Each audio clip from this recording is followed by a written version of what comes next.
Hey guys, welcome to this video. This is the Ancient Dragon boss battle in Dark Souls 2.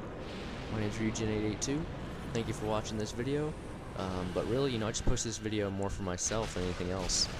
Because this boss was a pain in the butt to get through.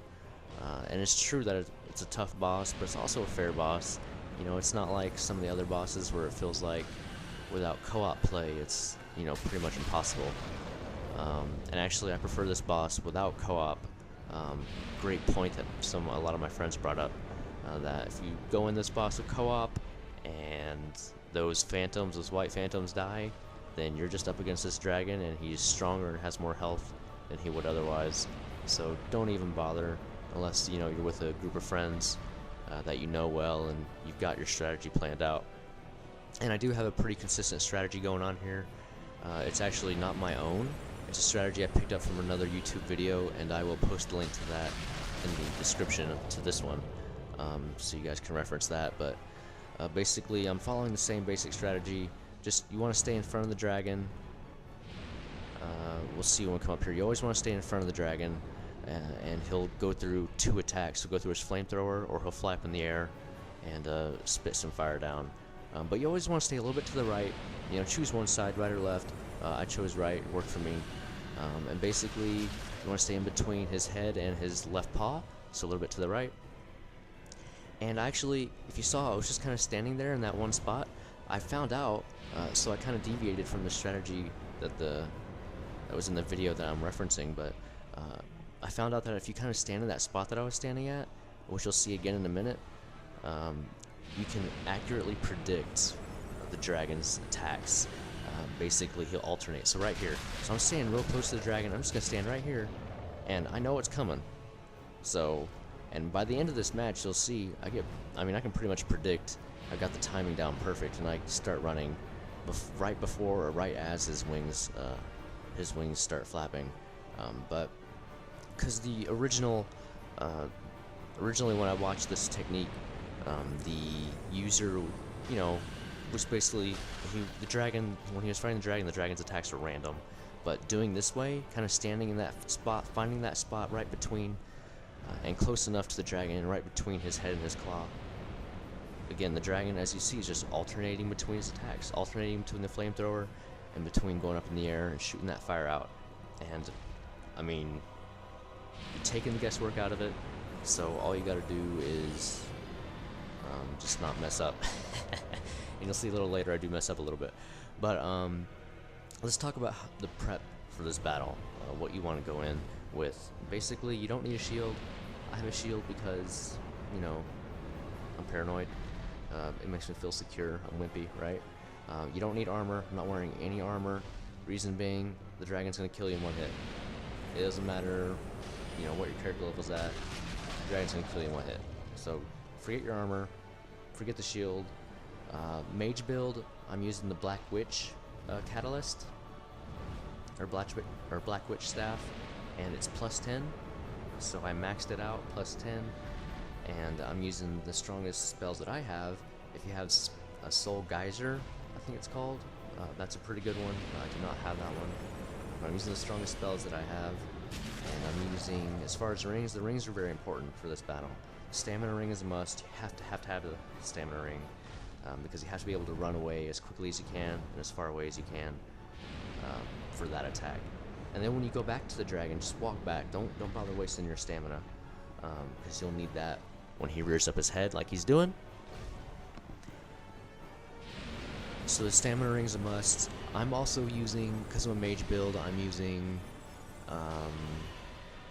the northern and the southern ritual band.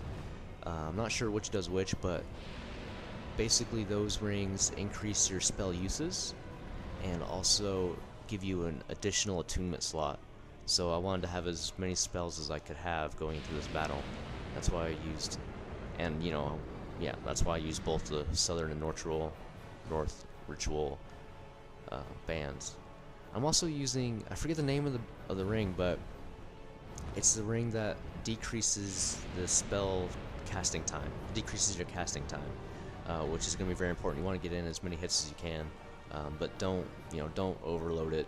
That's one of the basic rules in Dark Souls, right? Don't attack more than you need to. Just be patient. It's very repetitive, but it's going by pretty quick. And there again is that sweet spot, and I mean, we're already pretty far from that dragon.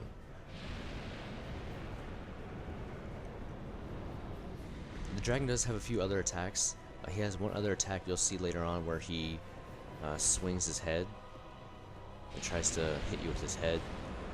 When he does that attack, you can go forward, roll forward or run forward, and then get a few hits on him.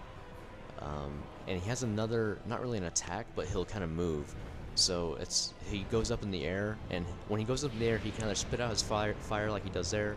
And if you're doing this strategy, you'll be able to get that down.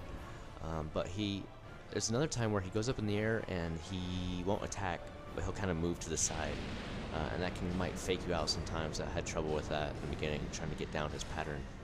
But again, if you get in that exact spot right there, you're not going to have a problem with that. You know what's going to come.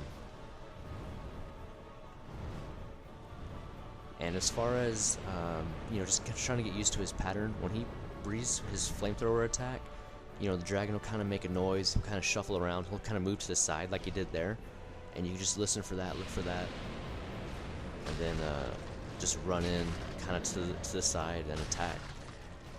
And you want to make sure when you run out away from the dragon that you just run as straight forward, kind of forward and to the right, the way that you're looking and the way that you're always positioned to the dragon. Try not to run straight ahead of him or straight to the right, to the left of him, because you're just not going to get as far away as you need to. Now, at this point in the battle, I've used all my other spells. I'm at this one, and I'm thinking to myself, oh man, am I going to be able to kill this dragon? With my spells. So I don't have to resort to my sword, and that's a close call right there. That's a close call. See, that's why the other guy, where I got this strategy from, the other guy would have you be further away from the dragon.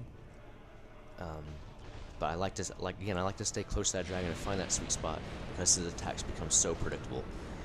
But it's just going to take a few tries. Right here, you're about to see I'm going to mess up with some of my spells. I'm going to miss some attacks, and that's the thing. You want to stay calm. Don't rush too much, because it took me probably a total of 12 or 15 tries. After I started using this strategy, this was about the 5th attempt, and I did it. So. It's a very easy strategy. You just gotta try it a few times, see what works, get the feel for it. And we're getting pretty close to killing him now. And I only have 4 spells left. I'm thinking, can I be... Oh, there's his head swing. There's his head swing. See, you can run forward, but I kind of missed it. I wasn't really ready for it. But you can run forward or roll forward and he'll get you. Or you can get him. And, yeah, right there, a miss. A total miss. So... just stay calm, don't relax. And there I'm out of spells. And there's that head swing again. And again, I wasn't expecting it, but if you look out for it and you look out for it and you're paying attention, you can roll or run forward. And that's the Ancient Dragon. So, the video is almost done. Enjoy the rest of it. Hope it helps you guys. Because that's a tough dragon.